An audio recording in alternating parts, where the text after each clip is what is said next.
बिस्मिल्लाहिर्रहमानिर्रहीम। अस्सलामु अलैकुम वरहमतुल्लाहि वबरकातुहू। तमाम मुअज़्ज़ज़ सामईन व नाज़रीन को इन्फॉर्मेशन पॉइंट के प्लेटफॉर्म पर एक दफ़ा फिर से खुश आमदीद।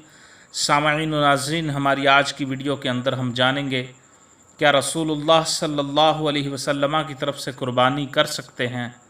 सामईन व नाज़रीन, इमाम अबू दाऊद और इमाम तिरमिज़ी रहमतुल्लाहि तआला अलैह ने अपनी कुतुब में रिवायत किया है कि हज़रत हनश रदी अल्लाह तआला अन्हु फरमाते हैं कि मैंने हज़रत अली रदी अल्लाह अन्हु को देखा कि उन्होंने 2 दुम्बे कुर्बान किए हैं और फरमाया कि एक मेरी तरफ से है और एक रसूलुल्लाह सल्लल्लाहु अलैहि वसल्लम की तरफ से है।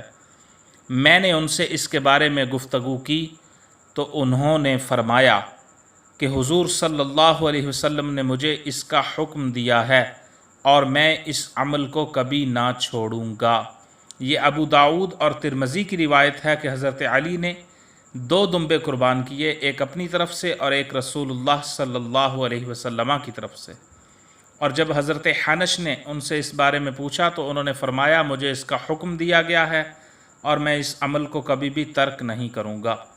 तो रसूलुल्लाह सल्लल्लाहु अलैहि वसल्लम की तरफ से कुर्बानी करना ये हज़रत अली रदी अल्लाह तआला अन्हो का अमल है कि आप रदी अल्लाह अन्हो हर साल रसूलुल्लाह सल्लल्लाहु अलैहि वसल्लम की जानिब से भी कुर्बानी करते थे। कुतुब में मिलता है, एक बुज़ुर्ग इब्न सिराज रहमतुल्लाहि तआला अलैह के हवाले से ज़िक्र है कि उन्होंने अपनी ज़िंदगी में रसूलुल्लाह सल्लल्लाहु अलैहि वसल्लम की तरफ से हज़ारों की तादाद में कुर्बानियाँ की थीं। इमाम अहले सुन्नत इमाम अहमद रज़ा रहमतुल्लाहि तआला अलैह भी हर साल रसूलुल्लाह सल्लल्लाहु अलैहि वसल्लम की तरफ से एक कुर्बानी किया करते थे और इसका गोश्त सादात यानी सैयद ज़ादों को नज़र करते थे। सो सलफ़ सालेहीन के अमल के मुताबिक रसूलुल्लाह सल्लल्लाहु अलैहि वसल्लम की तरफ से कुर्बानी करना जायज़ है।